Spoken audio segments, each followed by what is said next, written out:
Alright mga katoms, good morning. Ito, kumuha kami nangisda kami ng kunting pang-ulam. Yan, mayroon kaming huli oh.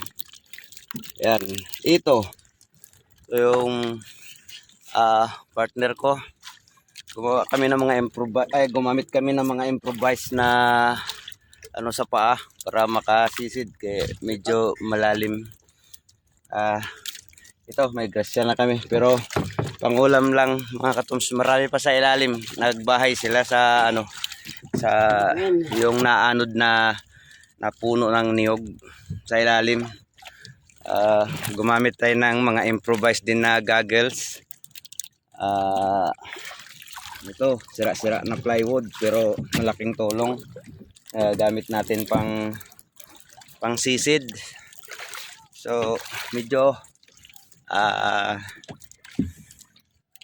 ayan lang yung bahay namin, lapit lang, natatanaw lang.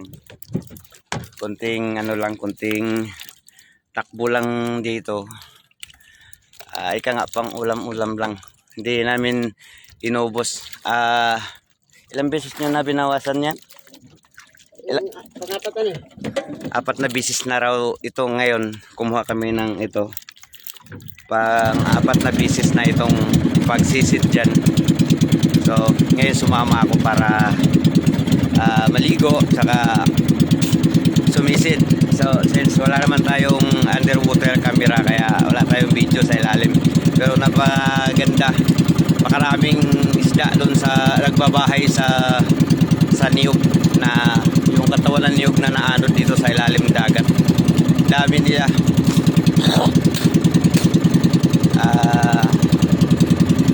Yan ay yaman ng kalikasan.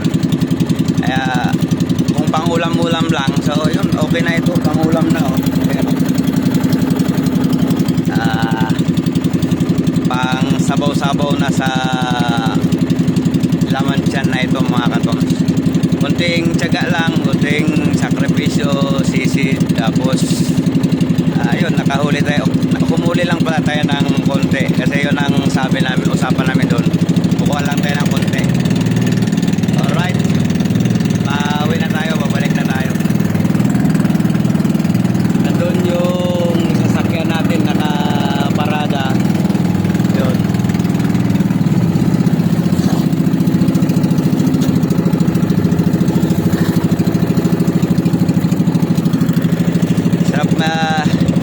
Sarap maligo, sarap sumisid, saka exciting dahil siyempre tagal na panahon din tayong natingga sa Maynila. Tapos ngayon